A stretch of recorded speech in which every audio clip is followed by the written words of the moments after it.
Hi everyone, welcome to Rotational Kinematics. So rotation is the next unit we're going to be doing. We're going to spend 2 weeks on it. I'm possibly going to put a little thing on the center of gravity. We've touched upon the center of mass when we did linear momentum, but we haven't done the center of gravity. So rotational kinematics is more like 1D kinematic equations, which we did in episode 1.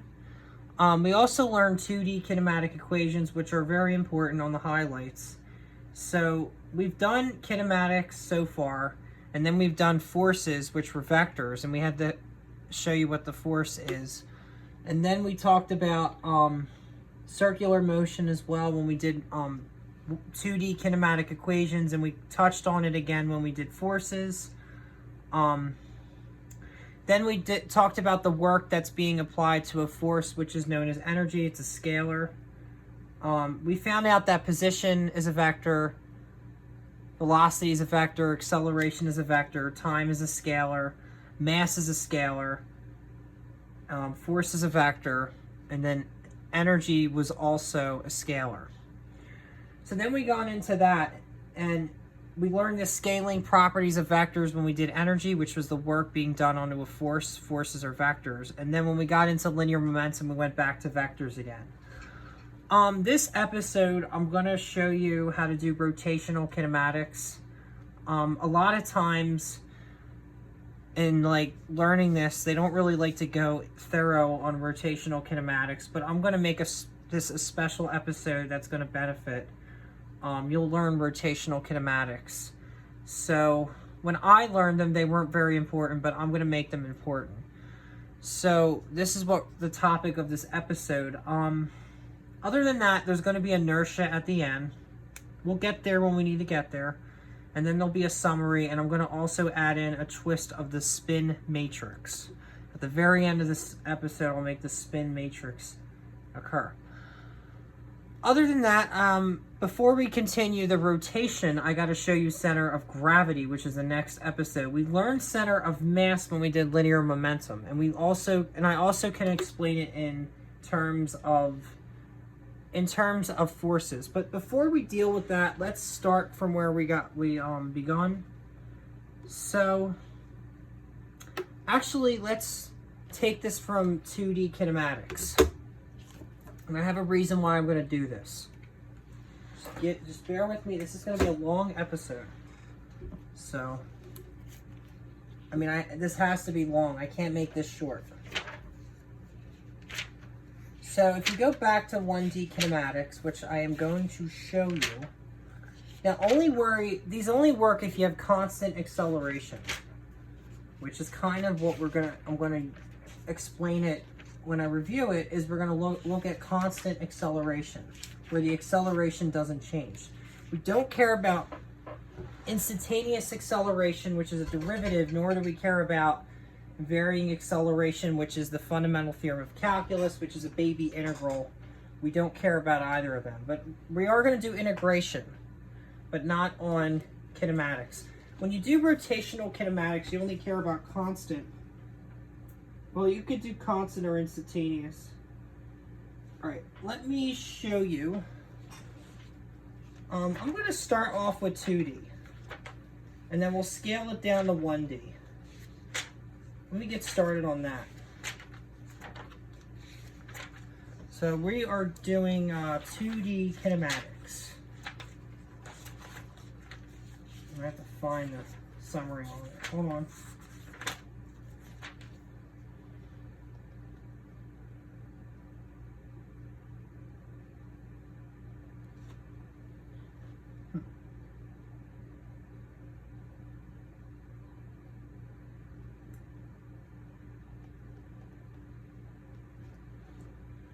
So if you call projectile motion, that is our 2D kinematics.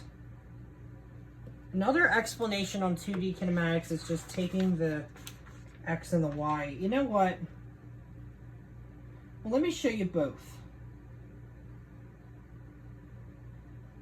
I I have to show you radial acceleration. I have to show you that too. I have to show you a couple of things.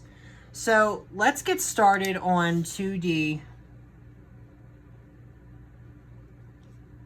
kinematics. Now, before we called these kinematic equations, but we're going to call these kinematics from now on. Rotational kinematics, I'll explain why I'm using that word instead of angular. You're supposed to use angular, but I'll explain after I show you what I need to show you. Okay. So when you do rotational 2D kinematics, and you have two things you got to worry about. You have projectile motion.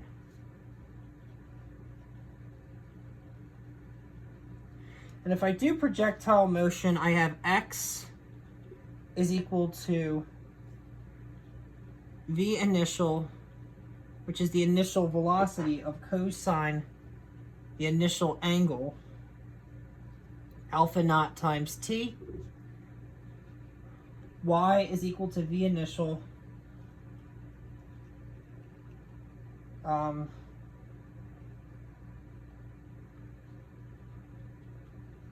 sine alpha naught times t minus 1/2 g t squared. And then I have velocity in the x direction is equal to v initial cos alpha naught,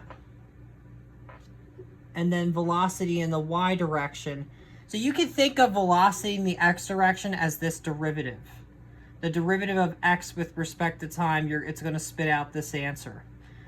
The derivative of y with respect to time, you're going to get this. So you get v sub y is equal to v initial sine alpha naught minus gt. Now alpha, it's very important I mention what alpha represents. Alpha is the angle.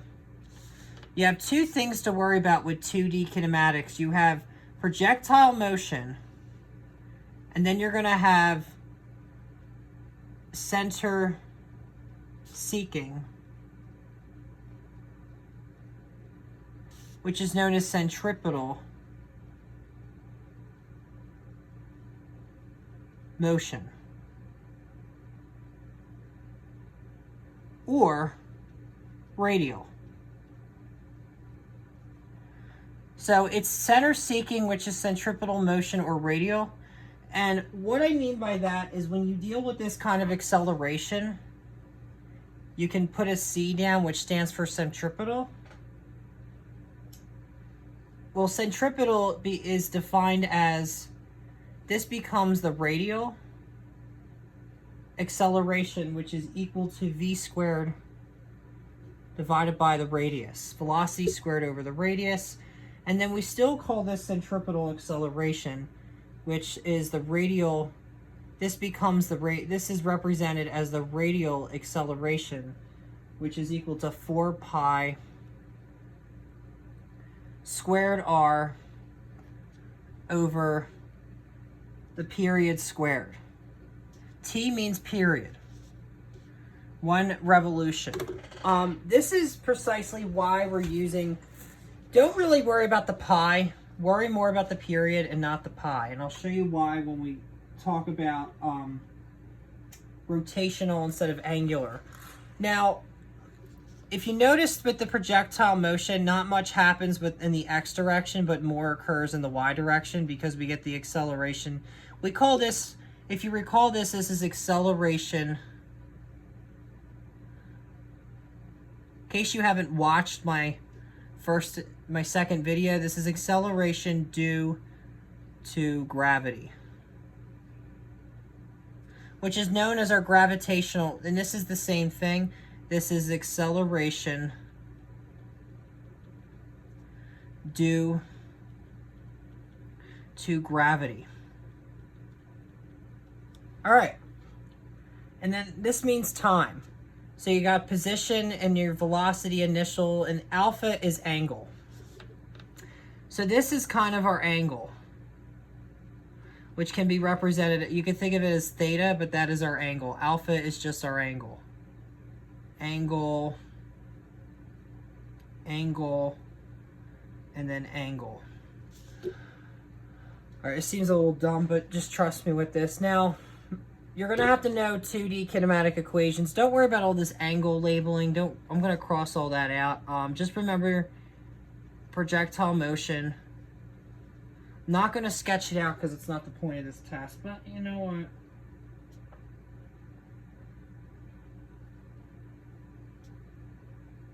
I'm going to do it. What the heck? I'm going to do it. So in projectile motion, you're going to have something that looks like this.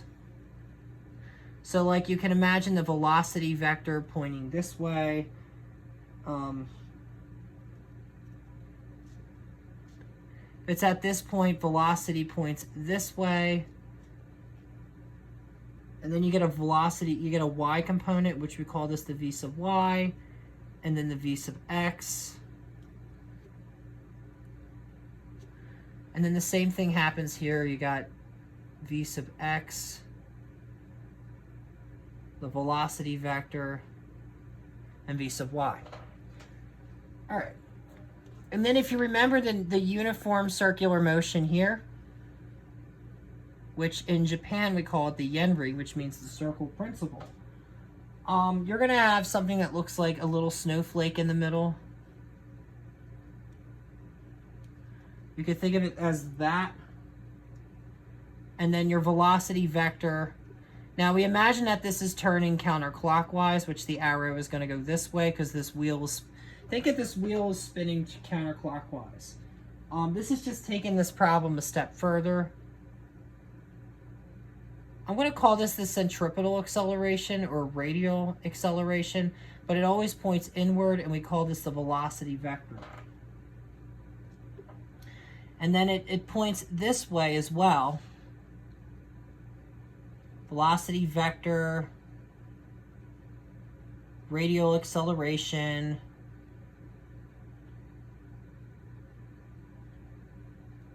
velocity vector, radial acceleration, and then you got velocity vector, and then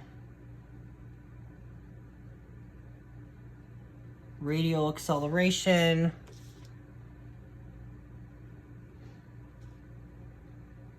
velocity vector, radial acceleration. Okay, so this is uniform circular motion. This is where you're going to see 2D kinematic equations. You have projectile motion. This is still projectile motion.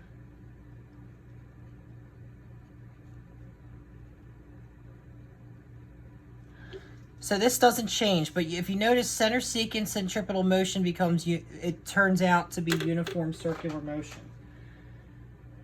Okay, now I have to show you 1D kinematic equations, and then after that we'll be good. 1Ds are actually easier to explain. So we'll call these now 1D kinematics. Now we're gonna only look at the X plane, not the Y plane. When we do 2D, we have to look at both X and Y. Before I explain any further, I'm going to show you the equations, the theory, and then I'm going to explain to you why we are doing,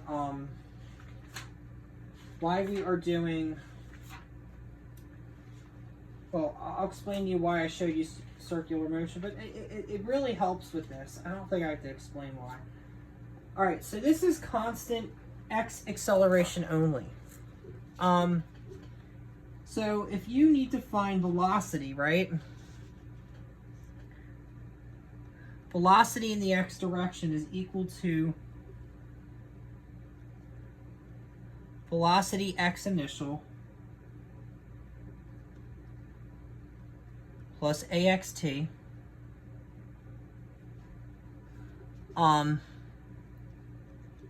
X is equal to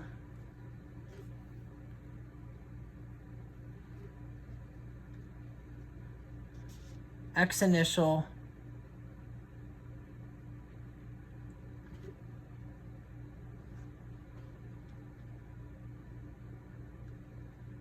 plus v initial xt should be an x final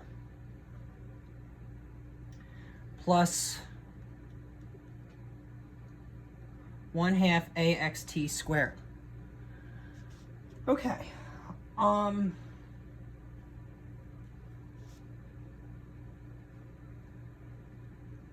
Vx final squared is equal to Vx initial squared plus 2a x times x final minus x initial.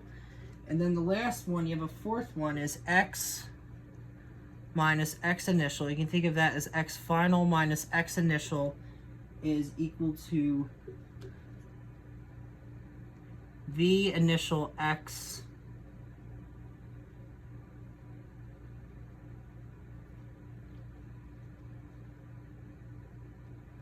let me fix this last equation. So x final minus x initial is equal to v initial, vx initial, I should have said. Why do I keep screwing up that last equation?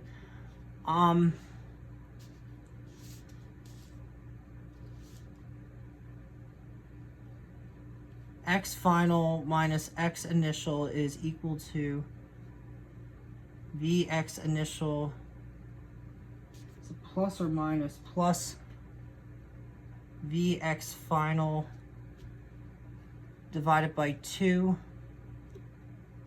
times time, right? Okay, that is it. Sorry about that, I had to think about that third one. So this one, you're gonna have no acceleration.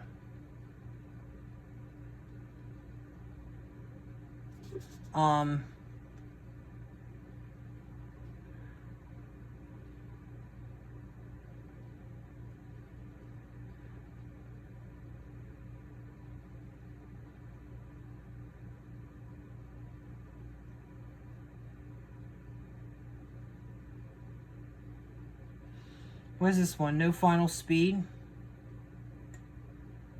No time.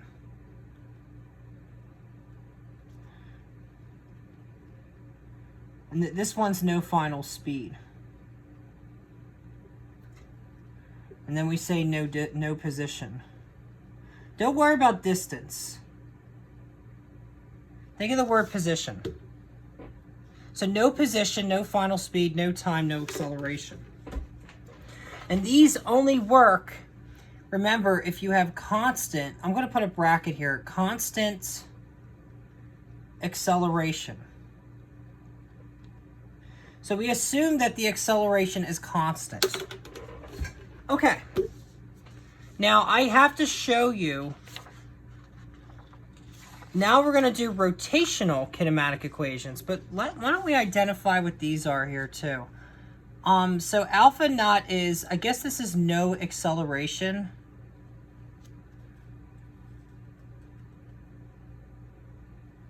So this one would be no acceleration. No, it has distance and has time and acceleration. I guess this has no, first one would be no acceleration. This one would be no acceleration. And then this last one has everything we need. Okay, so only a couple of them have no acceleration. If you notice, x has no acceleration, velocity in the x also has no acceleration. So we assume that the acceleration in the x direction when you have projectile motion is 0. That's why there's no acceleration. Acceleration is actually 0 in this problem. I remember doing that before. Okay. Now we're going to move on to rotational kinematics, which are more or less like 1D. The funny thing with rotational is we don't even have to worry about projectile motion. we do have to worry about circular motion and 1D kinematic equations. So it's kind of a combination of 2D and 1D kinematic equations. That is projectile motion.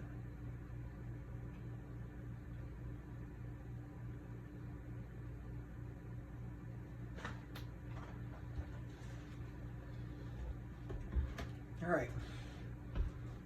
I mean, it's not projectile motion. That is well, did I say projectile? I'm tired. Rotational kinematics is really a combination of 1D kinematics and circular motion, and you're going to see why in a second. So we're now going to move on to rotational kinematics. See, what's nice with rotational kinematics is I can do the theory. I can jump just from kinematics and go straight up onto rotational ones. So there are 4 equations, just like you have in 1D kinematic equations. All right, let's get started. So you're going to have theta final. So now this is rotational kinematics. Okay. So we have theta final is equal to theta initial plus omega initial t plus 1/2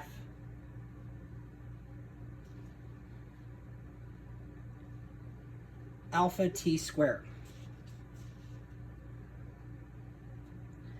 And then theta final is equal to omega initial plus omega final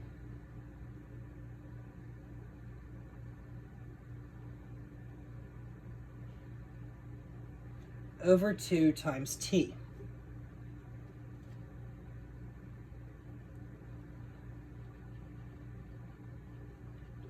Omega final squared is equal to omega initial squared plus 2 alpha times theta final minus theta initial. Omega final is equal to omega initial plus alpha t. Okay. So these are rotational kinematics, which are really in 1D. They're not really in 2D. But rotation is a different world. So now we've done the linear world, so now we're moving on to the rotational world. So before I get started, let me show you the comparison here. So x becomes theta, v becomes omega, and a becomes alpha. So this is known as angular distance, which is in radians. Angular velocity, which is radians per second, and then angular acceleration, which is radians per second squared. So x is to theta as velocity is to angular velocity, and acceleration is to angular acceleration. So x is to theta as v is to omega, and a is to alpha. So if you look at these equations, they're really not any different than 1D. So here we have no final speed.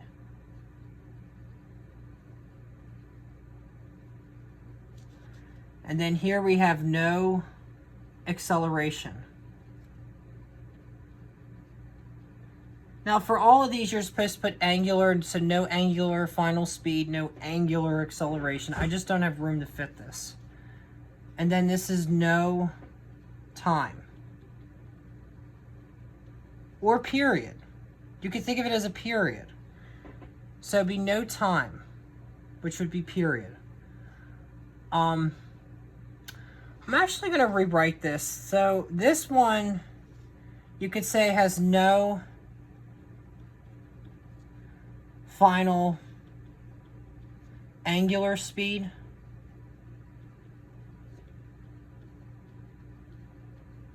And then the second one we could say has no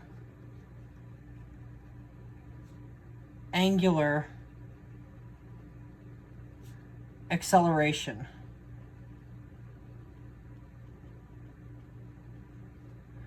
And then this one would be no period.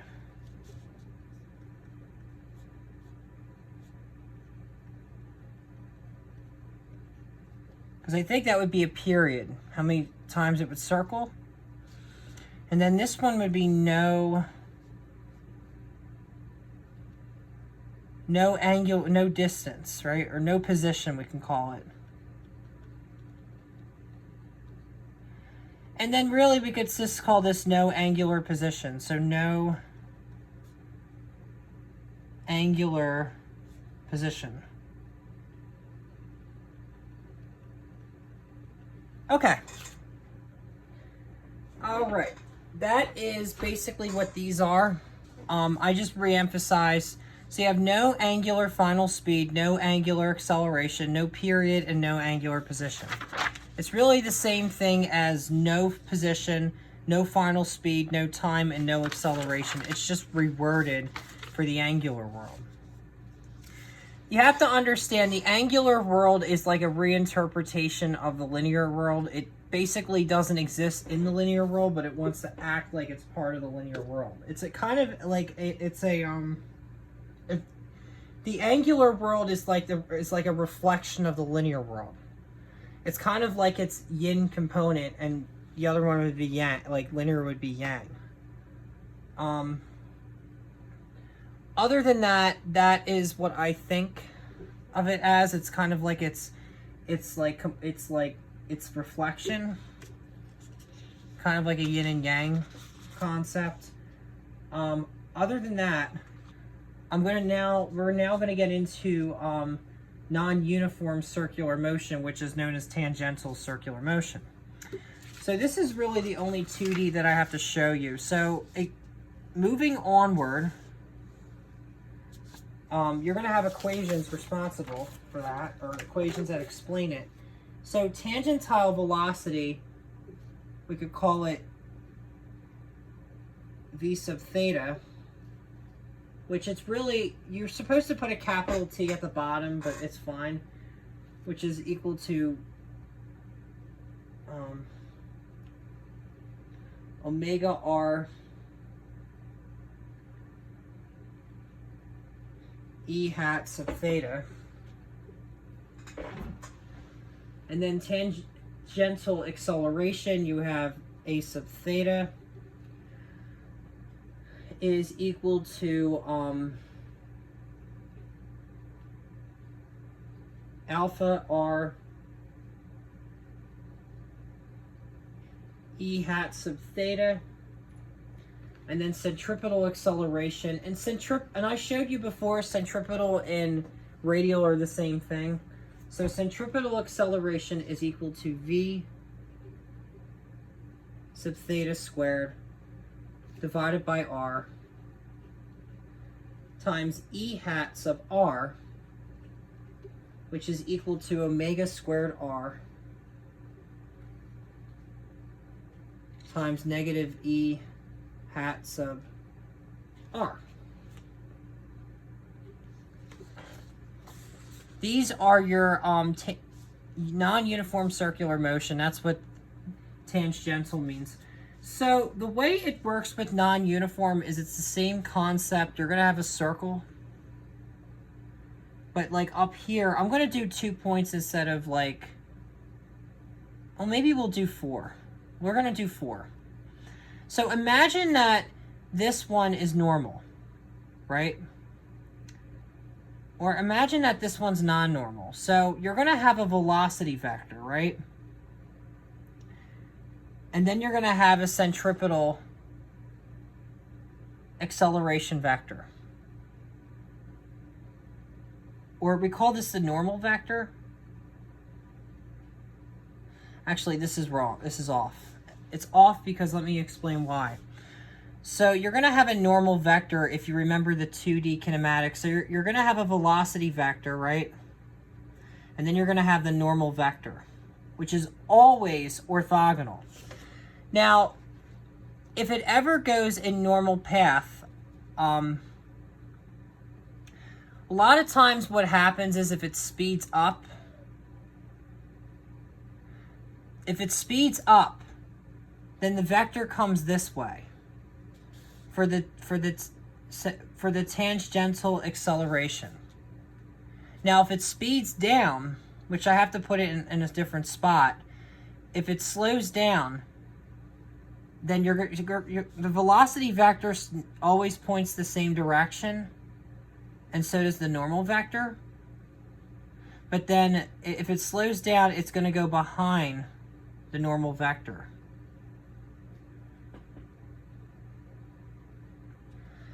So let me give you a better demo. So if it's normal, right, velocity is always orthogonal to the normal vector. You can think of it like that. If it speeds up, then the centripetal acceleration goes this. Let me do a better drawing. So if it speeds up, right, the centripetal acceleration, which we call it the tangential, it turns by some angle. We call that phi. And this is if it speeds up. So it's just like it's kind of like a quick change of acceleration. It's more of an instantaneous change than a varying change. Don't think of it as a varying change because we're not really integrating, we're taking derivatives. So if it does an instantaneous change where it speeds up, then what happens is the acceleration is what changes, not the velocity or the normal vector. It goes behind the normal vector. Now, if it slows down, it does the opposite. So the velocity vector still points the same direction, the normal vector still points the same direction, but now it's close to the normal vector. So this is what happens when it slows down. So you could imagine that these are normal points then. We could say that this, because we want to make it different. So we could say that this is normal to this, which would still be tangential acceleration, and then you could just, this would then become the centripetal acceleration, and then we could say that this is like the centripetal acceleration, and the velocity goes this way, I think, right? It's got to point the same direction. So imagine that at these 2 points, these are uniform. So these are uniform, non-uniform, uniform, non-uniform. So then what happens is when it switches from uniform to non-uniform, like these two are uniform, or these are non-uniform. So non-uniform. And then this is non-uniform.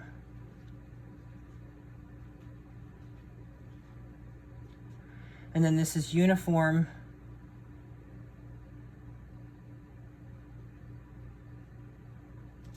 And then this is uniform. So what happens is you can see the pattern here. Non-uniform, uniform, non-uniform, uniform. And it keeps going in a perpetual state. So what happens with that, and this is how the universe was created by the Taoists, believe it or not. It was a manifestation of two types of energy, of positive and negative energy inducing each other, which is known as the yin and yang. And it created the 8 trigrams of nature, which is known as change and information. It created information. And the Taoists say that God is both change and information. He's not a being. He's not a spiritual thing. He's both. And this is kind of interesting, like religious. This is kind of a religious connection here with the opposites. And the thing with the Tao is the walk with the Tao is the walk with God, which is to know all this stuff too. I mean, this is part of the Tao, the yin and the yang. You can think of this as the yin and the yang. So when you have non-uniform and uniform, what happens with this whole entire manifestation of energy, we call this this becomes non-uniform circular motion. Isn't that awesome? Non-uniform circular motion. Because if you think about it, a negative times a positive is equal to a negative. And we can think of non-uniform as a negative and uniform as positive. Positive chi, negative chi. The Taoists have a very interesting concept of God that I read about. They believe that God is both the devil and himself. I mean, he would have to be, because why can't God destroy the devil? I mean, the devil is God. They're both the same. Just like this simple page has to have two sides. Anything has to have two surfaces. So God is both good and evil. I mean, he has to be. Because why can't God destroy the devil? It's because he cannot destroy himself. So think of it like that. I mean, it's in a very deep aspect. It's pretty cool. But I'm just showing you this about the uniform and non-uniform. It reminds me of the Tao. And I really think Taoism is one of the most interesting religions of all, because it talks about changes. And it says if changes don't happen in anything, there will be consequences of karma. There'll be bad consequences from the universe. See, the trick with the universe that I've read up on is you have to follow change. If you don't follow or precede change, disaster will come your way. I mean, that's what the ancient Taoists would always say.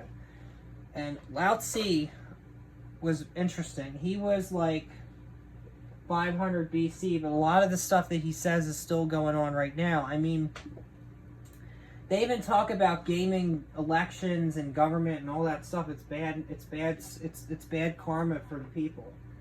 So, I just like to be philosophical. I mean, philosophy and math is all part of what I explain, but I don't like putting out philosophy as my foundation. So I like doing math as a foundation. But we only covered theory. So that's non-uniform circular motion, and I really didn't show you that because it wasn't really necessary. I mean, we imagine that everything was uniform, everything was continuous, and there was no jaggedness. And that's kind of the idea with Newtonian mechanics. So now we're going to move on to some problems. So I showed you the theory. I kind of went a little religious about it, but what reminds me of is the Tao. And wait till I get into waves. When we get into sound, you're going to see more of that polarity. And by the way, that's how they kind of came up with the medical term of bipolar, is because of polarity. Polarity is when things go in a cyclical change. So the fact that this could go in a cyclical change, you can think of it as like 2 electrons and 2 protons, and it could be in creating an induction of charges. That would be what they call polarity. Isn't that cool? You just learned magnets without realizing it. How cool is that? Just by understanding yin and yang. You know, Niels Bohr, he actually was a follower on this too.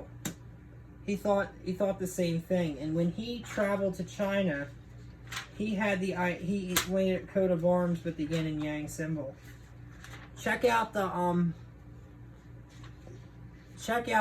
Tao of Physics. It will tell you all about it.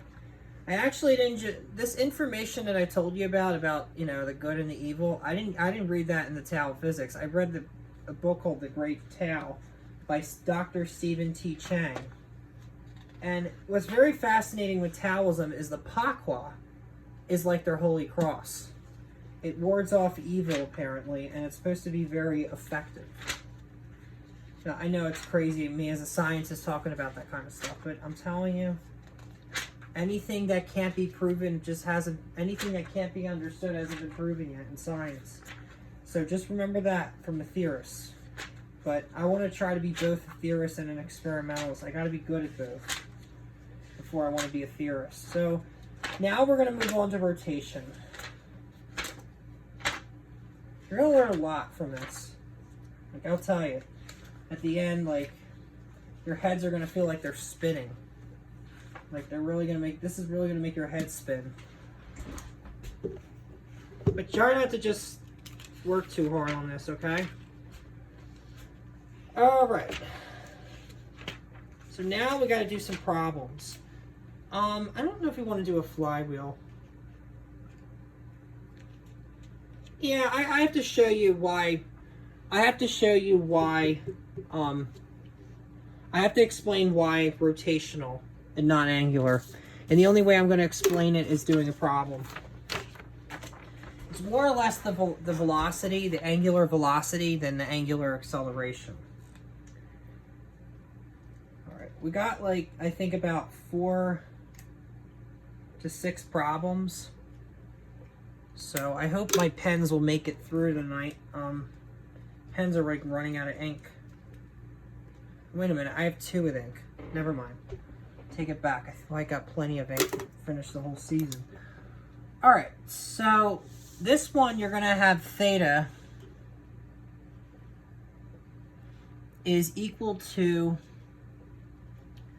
2 radians per second cubed times t cubed. And then what we're going to do is we're going to look at t is equal to 2 seconds. By the way, you'll see s is arc length, but I show you what you need to know. I mean, yeah, I don't have to explain it. So r just means, whenever you see r, I didn't explain this, but r is distance from center. Theta is angle from x-axis to r, which is this is in meters, this is in radians. So you think of r as your radius. R is your radius, theta is your angle. So r is your radius, theta is your angle, which is in radians. S is arc length, which is in meters. And then omega is radians per second. And then alpha is radians per second squared. But don't worry about this s, because in here this does not mean arc length, it means seconds. So when t is equal to 2 seconds, theta is equal to 2 radians per second cube times 2 seconds cube, which is then equal to 16 radians. And then to get to degrees, you're going to have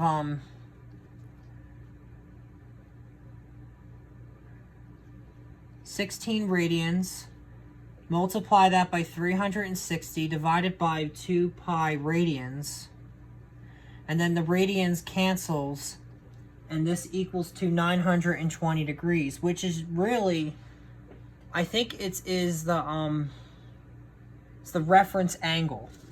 So it's funny when you do these kind of problems, when you get into this angle, you have to subtract 360, which we're going to have to do it a couple of times. So theta reference, we'll call this theta sub r, which means theta reference is equal to 920 degrees. And then if you want to get the proper angle, you just subtract that by 360. I get 560 degrees, which is not close enough. You subtract it again, you get 200 degrees. All this means is if I have like a Cartesian system, it's pointing right here in quadrant 4. Now, this is interesting because we're taking whenever we do these problems, whenever we do kinematics, let me show you something really quick. I didn't show you this before. Do I have room on this paper? I'm going to add it in with the circular motion. It's kind of in the 2D world. Okay, so if you have an angle, right? If you have an angle, and I showed you this before. If you have an angle from the x direction, we say that phi is equal to theta for quadrant 1. And then quadrant 2, we say that phi is equal to 180 minus theta. And then quadrant 3, we say that phi is equal to 180 plus theta. And then quadrant 4, we say that phi is equal to 360 minus theta. Now this is respect to x. So it's respect to x. And this works whenever we're dealing with kinematics. Kinematics, energy. We're going to deal with that. I don't remember if with linear momentum, do we have to deal with that? I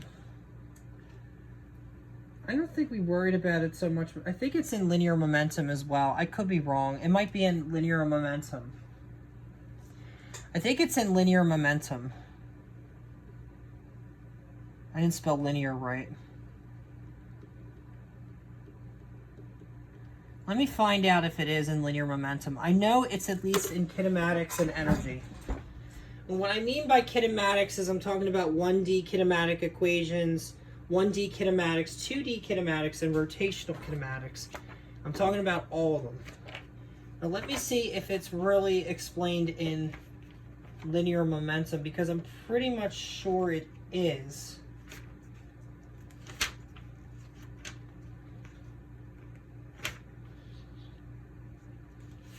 Yeah, it's in linear momentum. I thought so. All right, that is what you need to know. And then when you deal with another thing I have to show you is when you take the angle with the respect to the y-axis, which means we're coming from the y. So this is respect to y. So phi is equal to 90 minus theta. Phi is equal to 90 plus theta. Because you have to remember it's a quarter turn. Phi is equal to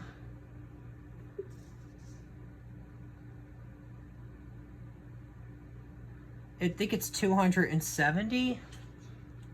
Yeah, it's 270 minus theta, and then the last one we say that phi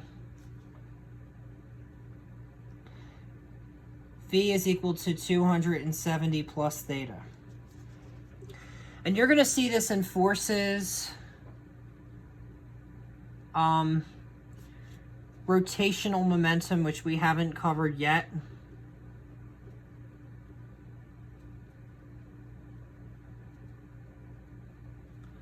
And I think center of mass is in here, but let me check the center of mass. I think it's more respect to x. Give me a minute. Yeah, center of mass is respect to x. So you're going to also see center of mass. Okay, so kinematics, energy, linear momentum, center of mass is all respect to x. And then the only thing in y is forces and rotational momentum. So what happens here too is when we talked about a force like an inclined block problem, we call this the center of mass. And then we call this the normal force, which force was a vector, remember? And then this we called acceleration due to gravity, which you could just call this g. I think it was like a minus g or whatever. And then the reason why we say that the angle is coming from the y direction is imagine that it's turning this way. It's turning in from this little symmetric angle that goes the same direction, which it's actually turning from the y direction.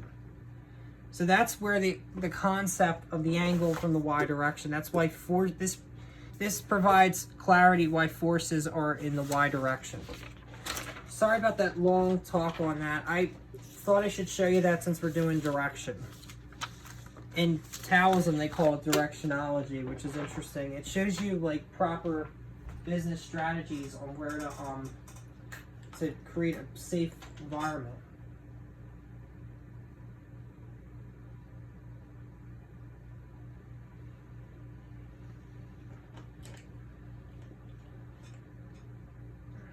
All right, enough of that. So we said 200 degrees, right, which is right there. All right. So when you say t is equal to 3 seconds, theta is equal to the same thing, 2 radians per second cubed times 3 seconds cubed, which is equal to 250 radians. And then this gets long.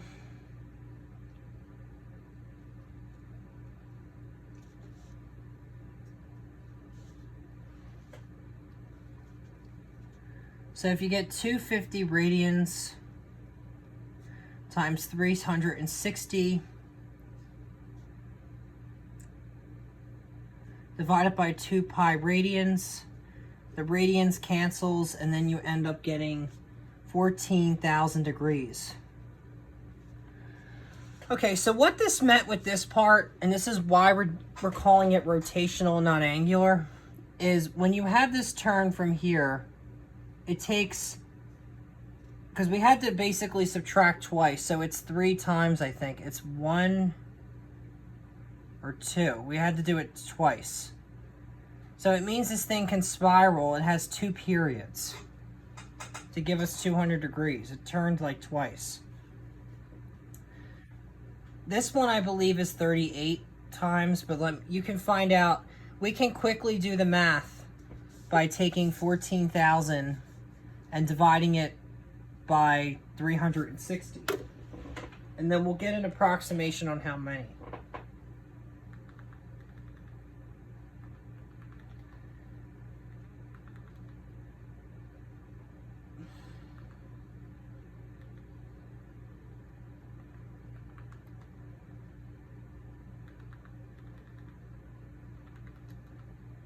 All right, I get 320 degrees. So how I did the math is simple. I did 14,000 degrees. Don't even worry about degrees, just look at the numbers. Divided by 360, and then that gave me 13,680.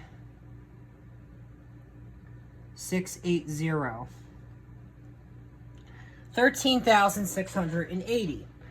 Then I took 13,680 and divided it from 14,000. So I did 14,000 divided by 13,680.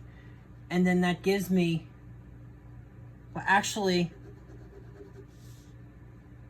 hold on, I did the math wrong. Just give me 1 second.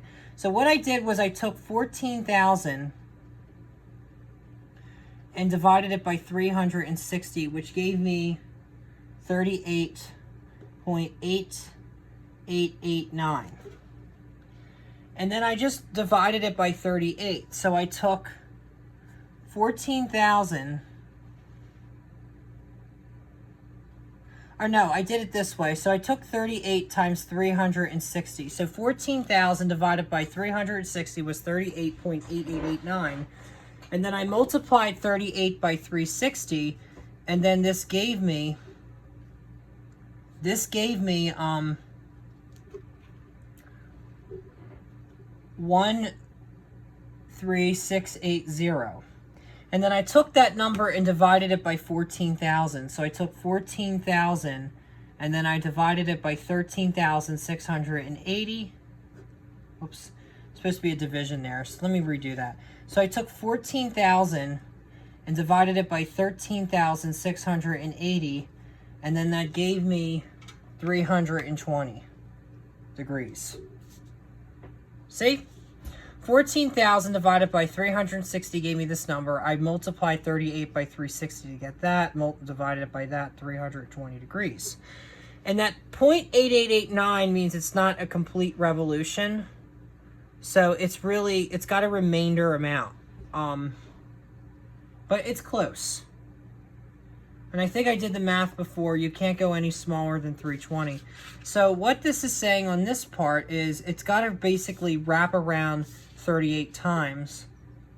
You can think of it as a coil. And then 320 is going to be about right, as you got 300, 270. It's going to be about here. So it's sort of like in the opposite direction. All right, that's a quick and dirty way. I could have just kept subtracting 320, but I'd have to do it 38 times. That's what this means. So it was a lot quicker to just use division and multiplication. I could have done subtraction, but it would have taken forever. And we're going to deal with numbers that have a million. And to handle a million, we're going to have to do it this way. It's just it's a Speedy Gonzalez way of doing this problem, but it gives me the right answer. Okay, so that was part B. So now you need to know the time interval from the initial time to the final time. So we want to know the displacement of the time interval. We just did part A, now we got to do part B. Okay. So we're going to say that this is the change of theta, which is equal to theta final minus theta initial, right? Which is equal to 250 radians minus 16 radians, which is equal to 234 radians. And that's these two numbers here.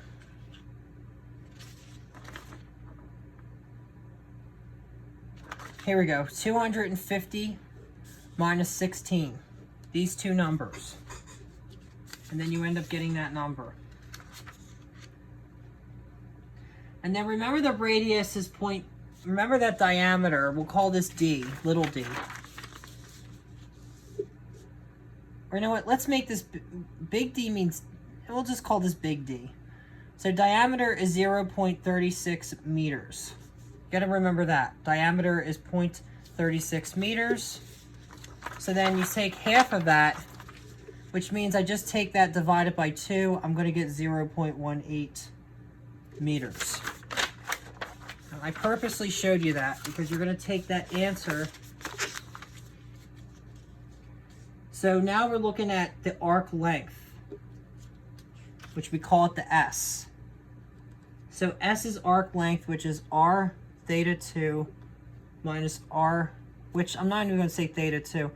Arc length is equal to R theta final minus R theta initial, which is equal to R times the change of theta, which is equal to 0.18 meters, and then times 234 radians. Radians and meters are the same thing. Meters is just a linear term. Radians is an angular term. So this is going to give you 42 meters. Okay. It's another answer. And then they want to drop the radians for S because we can drop radians from the unit for S because theta is a pure dimensionless number. The distance S is measured in meters, the same as R. The fact is that these aren't really dimensionless. These have dimensions in the rotational world. I don't know why they tell you it doesn't. Okay, so now omega average Z is equal to theta final minus theta initial divided by T final minus T initial, which is equal to 250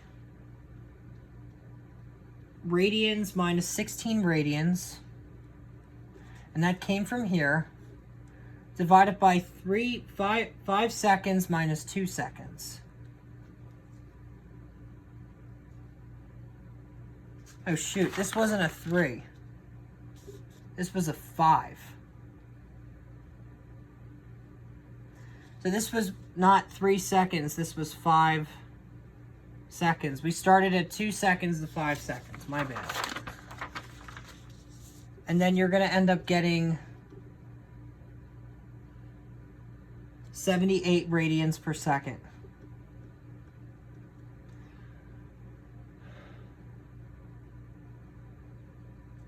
And then what they mean by the Z is the angular, I'll talk about it in the summary. I'll explain what that Z means. So, now we want to convert it to revolutions per minute. So you could say that this is equal to 78 radians per second.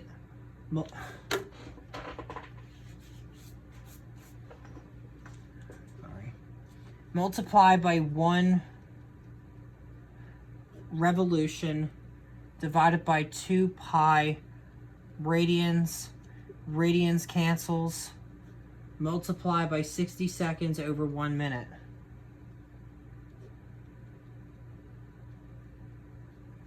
And then seconds cancels. And then this gives you 740 revolutions per minute, which is basically the period. Well, actually, the time frame is the period, not the... This is the angular acceleration. You could also think of this as the angular frequency. It's another way of understanding it, too, with the omega. All right, and then omega z. So what this means is the instantaneous angular acceleration is equal to d theta dt. So it's a... And then this is equal to d dt of 2 radians per second cube times t cube, which is equal to 2 radians per second cube times 3t squared. And this is if I take a derivative with respect to t. And then if you multiply that, oops, we're over here, this becomes equal to 6 radians per second cube times t squared. All right, and then at times t is equal to 1 second and 5 seconds, you're just doing the same thing like before, you're just plugging it in. So when t is equal to 2 seconds, this just becomes omega 1z is equal to, let's do initial. So omega initial z is equal to 6 radians per second cube times 2 seconds cubed, which is then equal to 24 radians per second. And then when t is equal to 5 seconds, omega final z is equal to 6 radians per second cube times 5 seconds cubed, which is equal to 150 radians per second. All right. I'm going to explain what the Z means in this problem. So what they mean by the Z base is that the frequency is pointing in the Z axis. So it's still in one dimension. They're just saying it's pointing in the Z axis. So when we did kinematics, right, this is still 1D motion because it's pointing in one plane. So when we did like 1D kinematics, you remember the base X, and then we did base X, base Y for 2D, and then we did, that's basically what this is saying. So what they mean by the Z direction is if it's pointing positive, it's coming out of the page. If it's pointing negative, it's going into the page. This is very important when you get into like rotation. Now, another thing I forgot to show you, and we went really quick, was these unit vectors. And there were unit vectors when we did...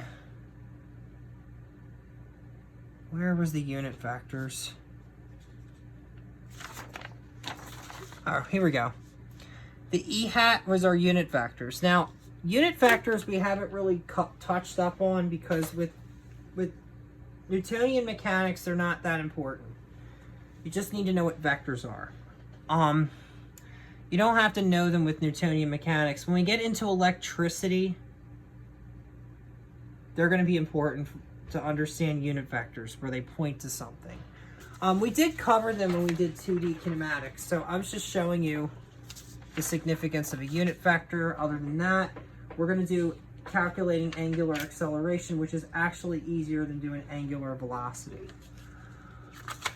Problem's not as long. So you're basically going to use the same results. So remember this 24 radians per second and then 150 radians per second. We're going to apply these answers into the next problem. So now this part's easier. So we know that omega initial z is equal to 24 radians per second, and then we know that omega final z, I mean, this looks more like a W. There we go. Nice. It's really hard to get this to look more like an omega. Omega final z is equal to, what's the second one? 24, 150 radians per second, right? Okay. Now we want to find out what is the average acceleration. Now we know our two answers, so we can figure out our average angular acceleration. And remember that it points in the z direction. Remember that. So you're going to have 150 radians per second, because it's just final minus the initial, minus 24 radians per second, and also t is equal to 2 seconds. T is equal to 5 seconds, and then you're just simply dividing this by 2 seconds, or sorry, 5, yeah. Man, I screwed this up really bad. Sorry.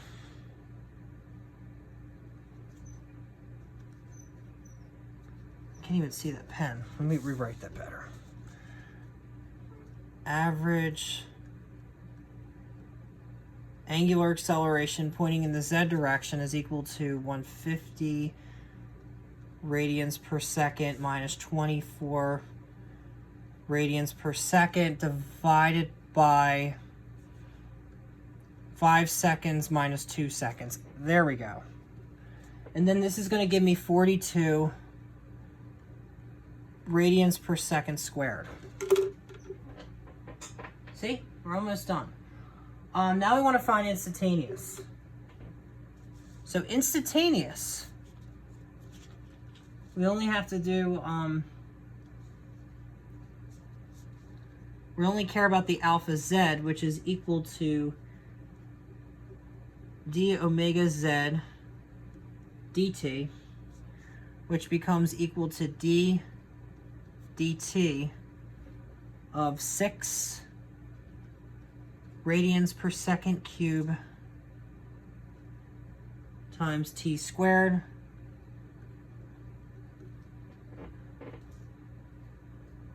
which you're taking the derivative with respect to t, so then you're going to end up getting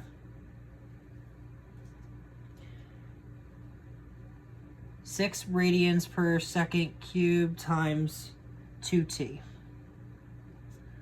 And then this becomes equal to 12 radians per second cubed times t. Okay. And now we just have to plug shit in here. We just have to plug 2 seconds and 5 seconds. So when t is equal to 2 seconds,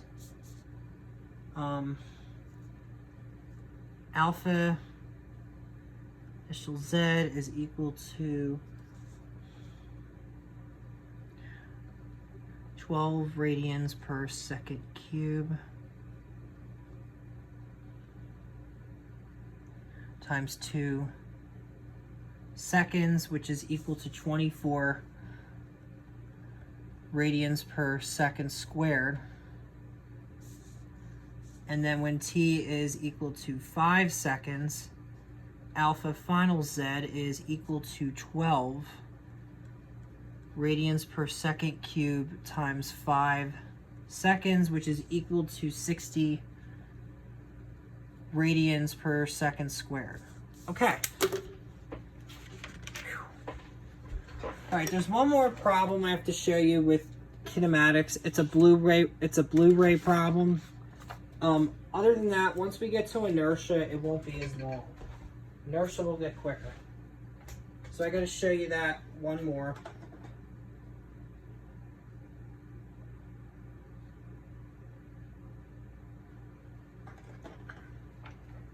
If you really want to understand black holes, I mean, we need to know rotational kinematics.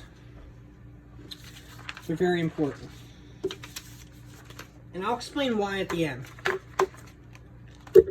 This is, oops, I hate when that happens. I'll explain why at the end we're gonna do. We've gone so deep in the rotation. Okay, so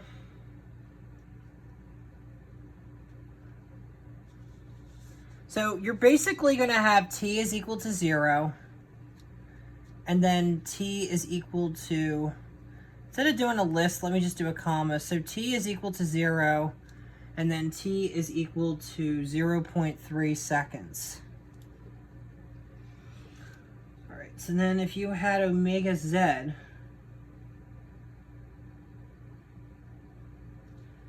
so omega z is equal to, well, let me just go ahead. So if you do instantaneous angular acceleration, that's just simply omega z, which is equal to omega, oh, I forgot, let me fix this. Omega final z is equal to omega initial z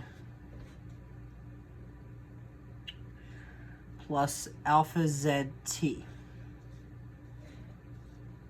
which is equal to 27.5 radians per second plus negative 10 radians per second squared times 0.3 seconds.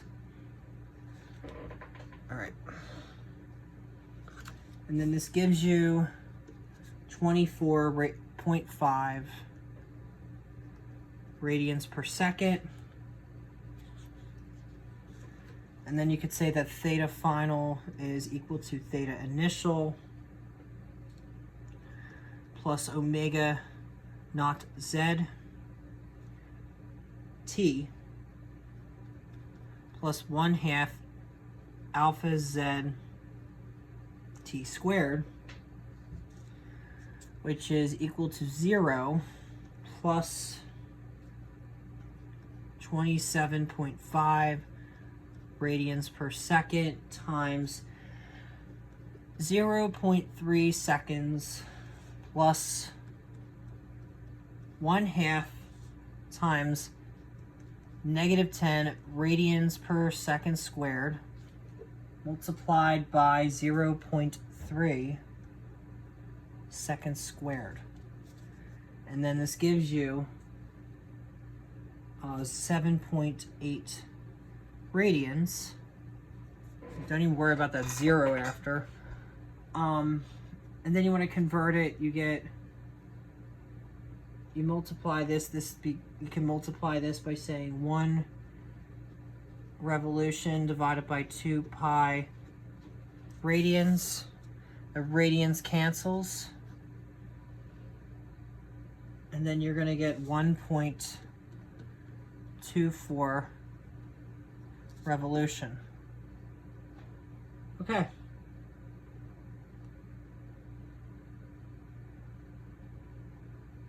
So you're going to get the disk has turned through 1 complete revolution plus an additional 0.24 revolution.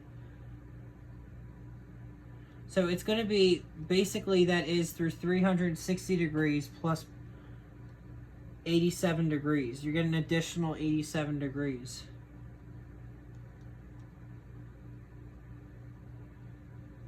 So what that would look like with the Blu-ray disc is you would have something like this. So 1 revolution would be this. And then 87 would be about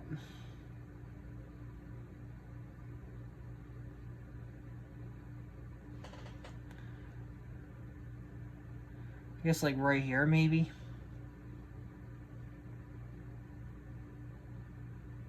That's 90 degrees. It would have to be about here. This is 87 degrees. Because that would be 90. So it would stop playing right there, the Blu-ray disc. Now you can check it through. This is using Galilean's method. We can check it by using Newton's method. So we can take this equation, omega final z squared is equal to omega initial z squared plus 2 alpha z times theta final minus theta initial. And then our target variable with this problem is the theta final. Rewriting it in terms of theta final, you would have theta final is equal to theta initial plus omega final z squared minus omega initial z squared divided by 2 alpha z. And then what you're going to end up getting is this becomes equal to 0 plus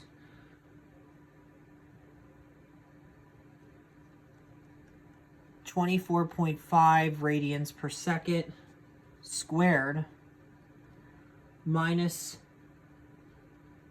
27.5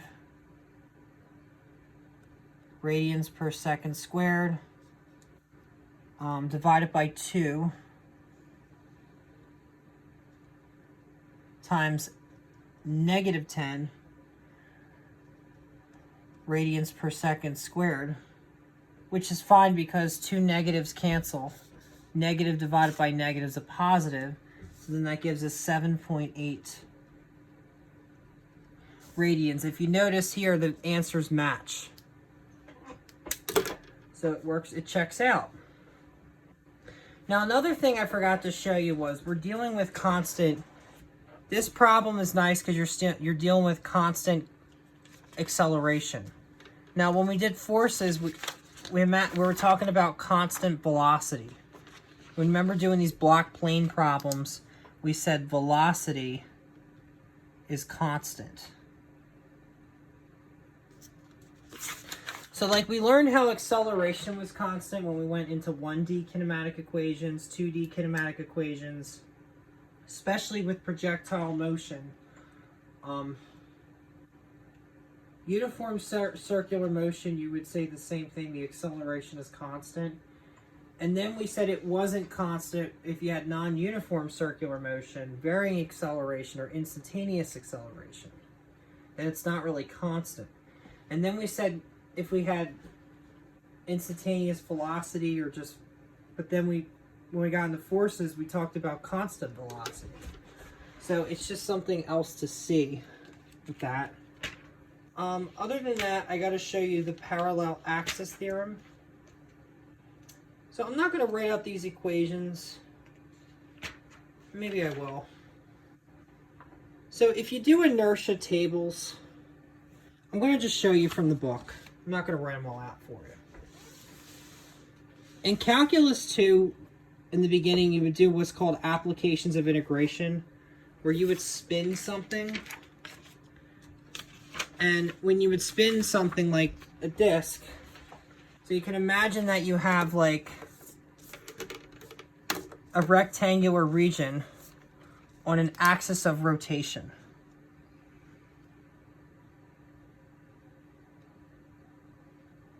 Right? And it could be a disc. And when you spin a disc, you know, it creates like what's called the disc method. And the disc method is if you're spinning something. Now, if I move it away, so if I did the same thing and I move it away, you would have what's called the washer method, where it forms like a washer by taking a rectangular region and just spinning it. You learn this in Calc 2, where you have the axis of rotation. You'd have what's called the disk method. Now, you could also have what's known as the shell method, which is known as the cylindrical method, where if I take a rectangular region and I spin it around on the axis of rotation, I'd have what is known as the shell method. So the shell method, the disk method is like this if I spin it around. And then if I move it away and spin it with a space in the middle, we call this the washer method. Now the shell method is the cylinder method. It's where I take the rectangular region straight up and I spin it around and it forms a cylinder. You can imagine this cylinder right here is being formed if I took the pen and I trace it around, I create this cylinder. So that is the shell method. Now, it's the same thing when we deal with rotation, moments of inertia of various bodies. So we test out inertia by spinning objects. Make sure you can actually see this. Oh, you can't. I'm going to have to adjust the camera real quick. I think you can just see it. I think we're okay. So as you can see, the math is different. Like this one, if it's spun from the center, you're just dividing by 12. This one, you're dividing by 3, and you have ml squared of inertia. This one, you have the same thing. Well, this is I is 1/12 ml squared. I is 1/3 ml squared. Just by rotating it in a different spot. And then I is equal to 1/12 ma squared plus b squared. I is equal to 1/3 ma squared. M is mass, by the way. Hollow cylinder, solid cylinder, thin-walled, hollow cylinder, solid sphere, thin-walled, hollow sphere. You have I is equal to 1/2 m times r1 squared plus r2 squared. I is equal to 1/2 mr squared. I is equal to mr squared. I is equal to 2/5 mr squared. I is equal to 2/3 mr squared. So these are your diagrams if you do inertia tables. And they give us the opportunity to bypass the integration. We're going to do a problem where we're going to do a couple now that are integration, actually 3, but the first one is really just the parallel axis theorem. It's very straightforward. By the way, when I showed you, there's another ingredient now. So I showed you how, we've learned so far that x is to theta as v is to omega, a is to alpha. There's another one, there's a new one now. So we say mass is inertia. Mass becomes inertia. Or M becomes I. So inertia is like when you have something that's spinning around, it creates its own mass. See, the linear world, the rotational world is very interesting because it doesn't have mass. It has its own mass by creating a spin. It has what's known as inertia. And it creates its own mass that way. So it changes the mass because inertia is like a new property. So that is that one. And then there's one more in the next episode. So if you want to do parallel axis theorem, you just say the I center of mass, which we call it COM for short. You just get center of mass. That is equal to I sub p minus md squared.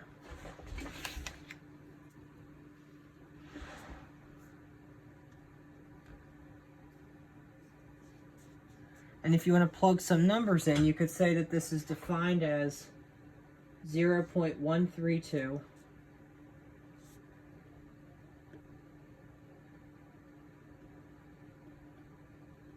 kilograms meters squared minus 3.6 kilograms times 0.15 meters squared, and then this equals to 0.051 kilograms times meters squared. See, it makes it lighter because it's spinning. Isn't that neat? All right, we got a couple of problems to do. Basically, geometry is what we're dealing with. All right, I'm gonna have to show you the spin matrix at the end, which is a pain in the butt, but okay. So now we're gonna deal with a rotating cylinder, which is the same thing I just showed you. It's basically this. So we can deal with this rotational cylinder part by taking a differential of the mass, which is dm, and differentials in infinitesimal is equal to rho times the differential amount of volume. Rho means density. And then this is equal to rho times 2 pi RL times the differential of the radius. All right, and then we just say from R, and then if you want to take inertia, you have to say inertia is equal to the line integral of R squared dm times the differential of mass, and then that gives you R1, the integral from R1 to R2 of R squared rho times 2 pi RL dr. Basically what we had to do was integrate both sides of the equation. So we had to integrate this and this. But we didn't care about the middle term. We integrated the dm and that.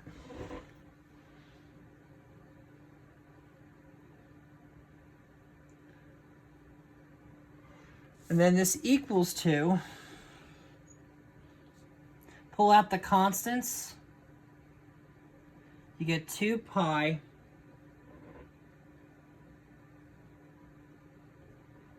RL dr times the integral from R1 to R2 of R cubed dr. And then this equals to 2 pi rho L divided by 4 times R2 to the 4th minus R1 to the 4th. And then this equals to 2 pi rho L over 4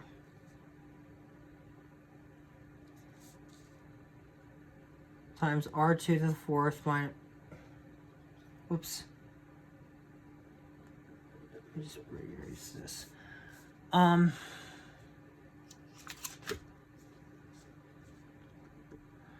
2 pi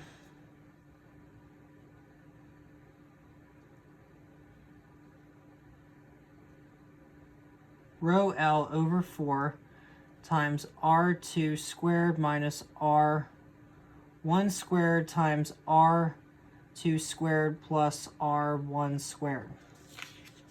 That's basically what you get with this one. And then if you want to get the volume,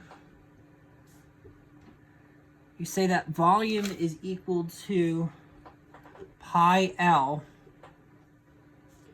multiplied by R2 squared minus R1 squared.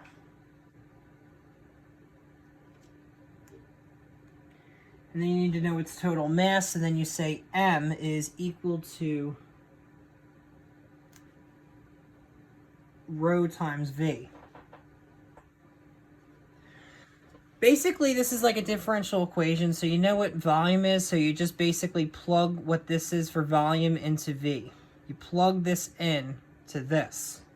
So you get M is equal to rho times V, which is equal to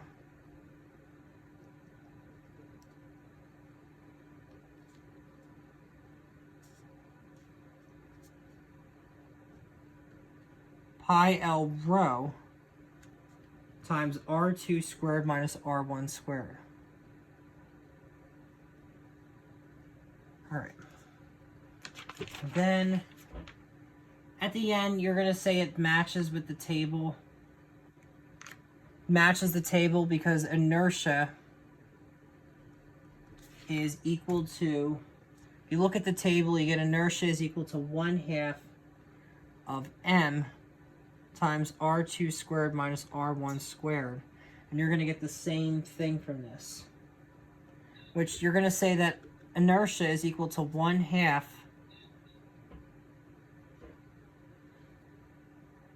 mr squared. That doesn't look like a 2. Let me fix that. Inertia is equal to 1/2 mr squared. God, this sucks being tired. Inertia is equal to 1/2 mr squared. There we go. Whew. So that is if you have a, and then I guess if you wanted to take the integral,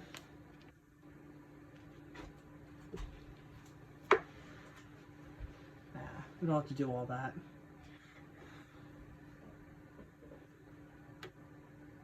All right, but we gotta do a rotating sphere, and then we'll be done. Ugh, I'm tired.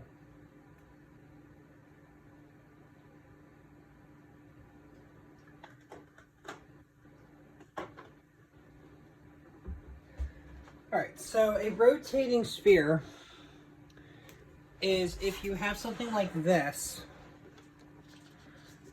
you're going to have like a sphere, and then this is like your axis. Call this our axis.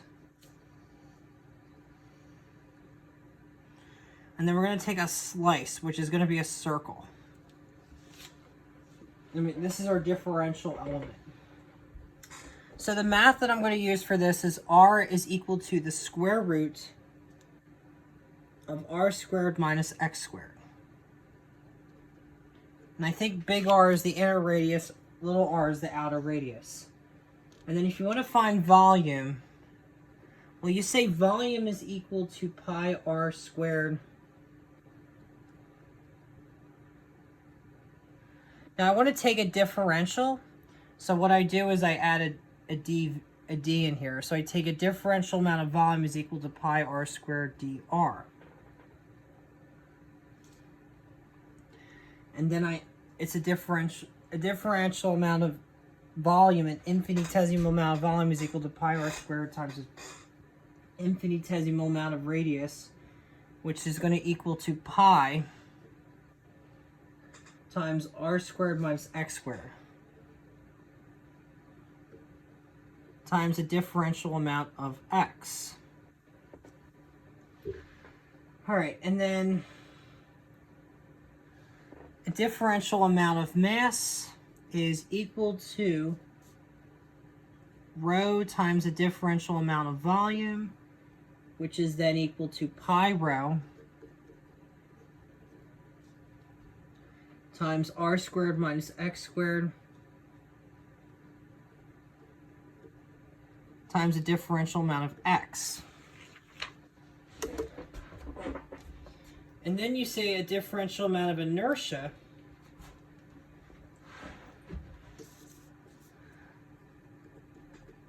is equal to 1/2 r squared times a differential amount of mass, which is then equal to 1/2 times r squared minus x squared multiplied by pi rho times r squared minus x squared times a differential amount of x. And then this equals to pi rho over 2. By the way, V stands for volume, not velocity. All right, times r squared minus x squared. R squared minus x squared squared dx.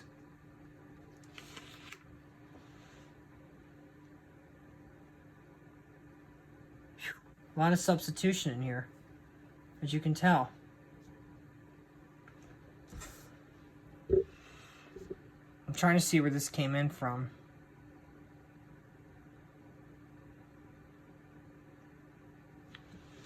Let me see this for a second.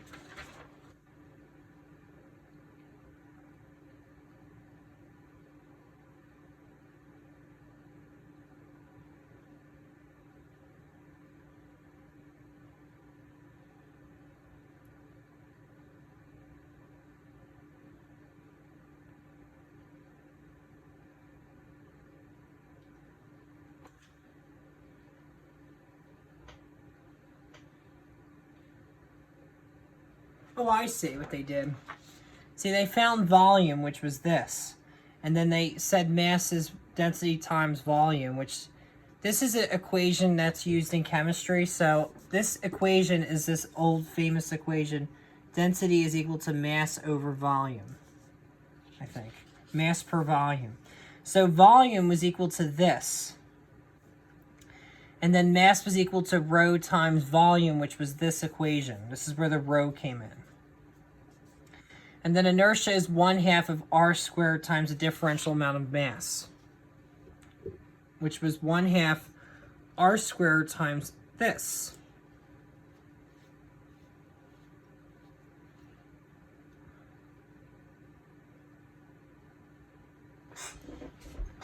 One half r squared. What's this? Yeah, I don't know. And then if you simplify it, you get this answer. I see how they got from this equation to here. Huh. Interesting.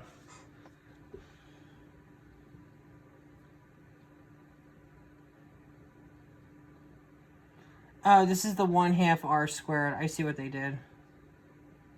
Because pi r squared, I see what they did. Sorry, I'm just tired. This is the 1/2 r squared times the dm. I see what it is. All right. And then if you solve this, this is really the hard part, is setting this up. Now we just integrate, which is the easiest part. When we do sound and electricity, you're going to see this kind of work being done. All right. Then we say inertia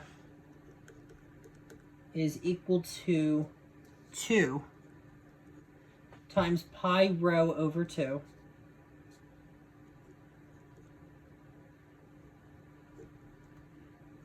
times the line integral from 0 to r of r squared minus x squared squared dx. And then you say that inertia is equal to 8 pi rho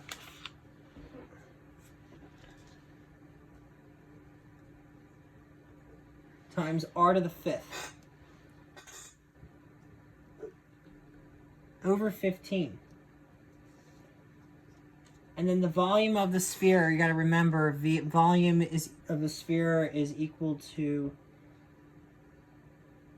4 pi r cubed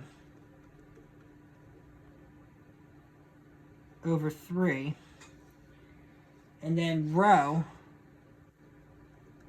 is equal to mass over volume, which you're just going to plug that in for volume. And you get 3, this is equal to 3m. Because if I divide it twice, I multiply it by the numerator, so I'm going to get 3m over 4 pi r cubed. All right. And then you're going to end up getting, you simplify this, you're going to get, oh, we didn't do inertia, we just did density. Sorry. Inertia is equal to 8 pi r to the 5th over 15 multiplied by 3m over 4 pi r cubed.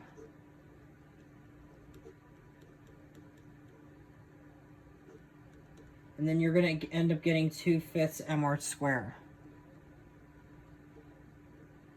which matches our table. Sorry, I was just feeling tired here. What I was thinking about with when you do like cubic integration, this reminds me of that, is like, we'll talk about that when we get into triple integration, but they always say it's like man times heaven, earth times heaven. But that was one way they explained it. Okay. So that is this. Now, the reason why we had to do rotational kinematics is because when we get into black holes, there's two types. There's a stationary black hole, and then there's a spinning black hole. Linear kinematics aren't really that important for stationary stuff. It just doesn't move. But the spinning stuff is what's very important. So that's why, like I said, we covered a lot on, it's really angular kinematics and inertia. Now, when we do angular momentum, there's only one problem we're really going to do. So it's not as bad as this. Now, let's get into the summary. And then I got to show you the spin matrix. So in the summary, right, if you have instantaneous angular acceleration, which is always pointing in the z direction, is equal to the limit as the change of time approaches 0. And that is equal to the change of the angle over the change of time, change of theta over the change of time, which is equal to d theta dt.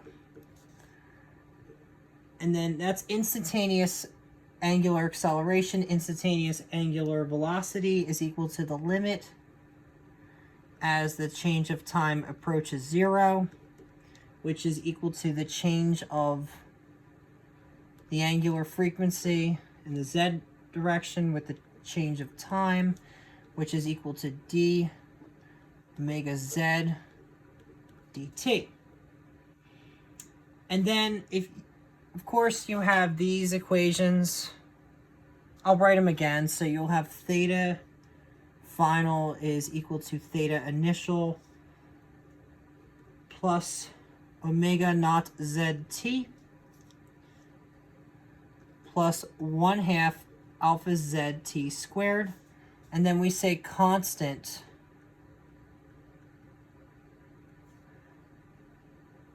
angular acceleration.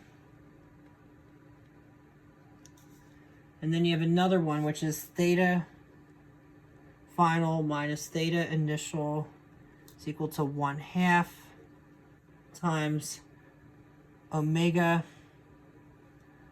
naught z plus omega final z times t.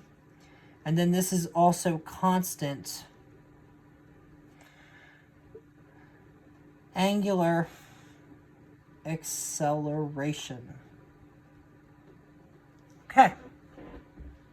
And then we have omega final z is equal to omega initial z plus alpha z t. And then we say that this is also constant angular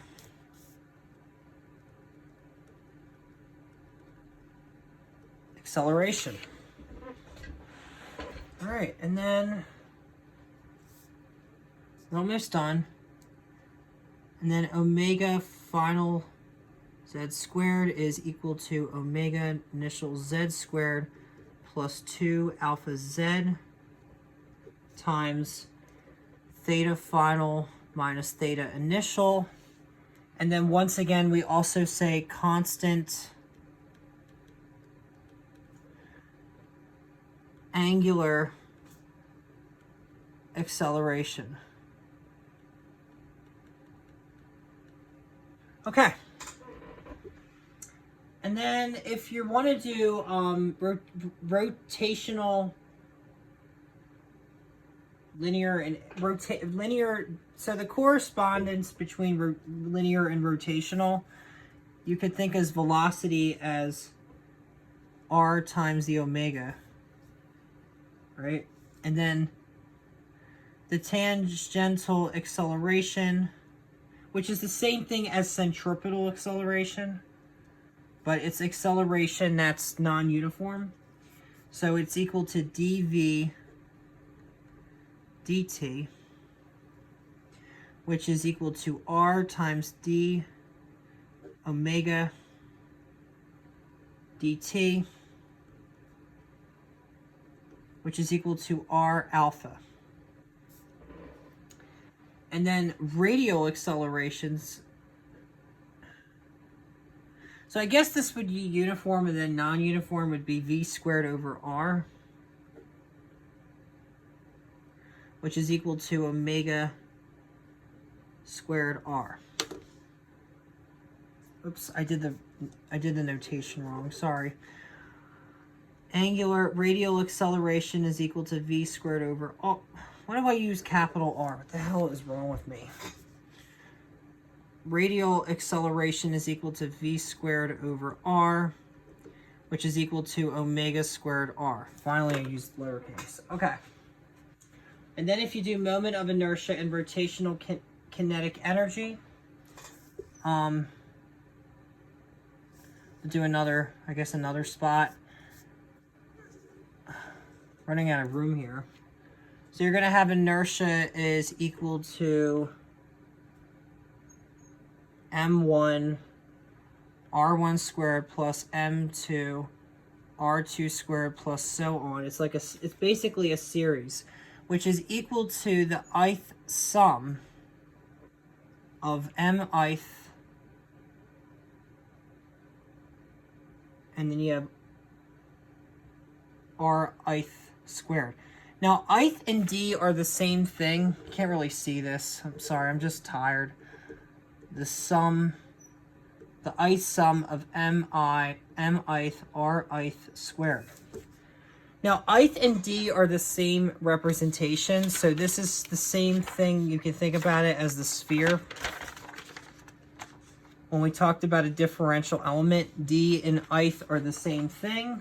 You can imagine this as like 3 balls you could think of.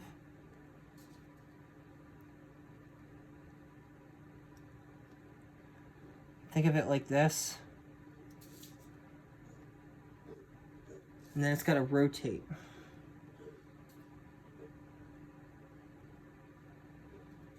So you got M1, M2, M3, and then we call this omega. All right. And then if you want to look at kinetic energy, you'd have to say K is equal to 1/2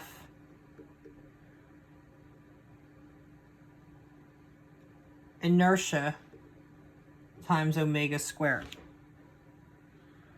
And then if you want to know the parallel axis theorem, we covered it in the example. It's just I sub P is equal to I center of, I'll write it out again, center of mass plus MD squared. COM stands for center of mass. Okay, that is it for rotational kinematics. Wow. Man, that was a tough episode. Alright, I'm going to show you the spin matrix. We're not really going to solve it, so don't worry about that. I just have to find... I want to see if I can show you that really quick. Now, Pauli came up with it. Wolfgang Pauli.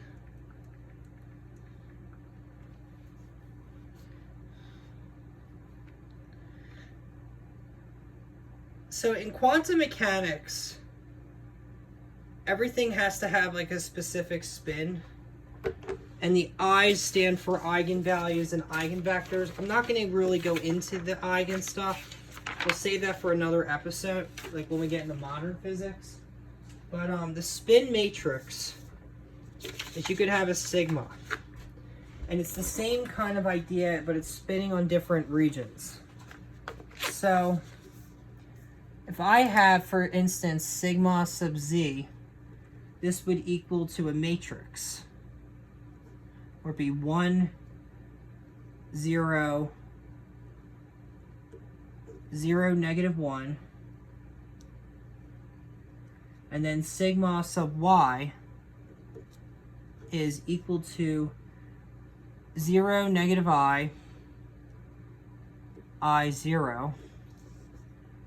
And then sigma sub x is equal to 0, 1, 1, 0. And then if you want to square them, so you get sigma z squared, you're going to end up getting 1, 0, 0, 1. And then sigma y squared, you get the same thing. You get 1, 1, 0, 0, 1. And then if you get sigma x squared, you get 1, 0, 0, 1. So it's more interesting when it's not squared because you get all the negative ones and i's, but when it's squared, it just gets a standard matrix. That is pretty much it. That is the spin matrix. Other than that, this has been a great episode. I'm probably going to do center of gravity next week, and we'll probably just take a break on rotation. Because I got to give myself a rest. I mean, this has been 2 hours to do this episode. So the next one we're going to do is center of gravity. And it's not something that was discovered by Newton or Leibniz. It was actually tried to be understood in Japanese mathematics in Japan. So we're gonna just do a quick video. It'll be like a 5-minute video, like I've done with the Tenzan and the Yendon process and Tenzan. It'll be something like that, 5 minutes long. I'm gonna do center of gravity, and then the week after we'll go back to rotation. This has been a crazy episode. But the next one won't be as long as this one. We're going to basically go back to vector boot camp. We're going to do some linear transformations. I'm going to explain that. And then we have to do like linear... we got to do linear transformations. And then I have to do... I'm trying to think. I have to do linear transformations. And then we have to deal with like orthogonality. Well, not orthogonality. We have to do determinants. Sorry, I'm just really tired.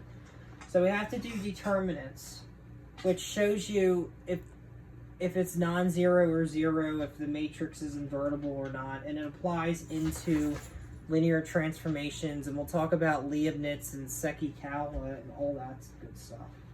So that'll be rotational momentum. You know what? I'm going to do 2 videos next week. What the hell? We'll cover... We'll do one on center of gravity. It'll be a quick one, and then it'll be like 5 minutes, and then we'll do like 1 hour on rotational momentum.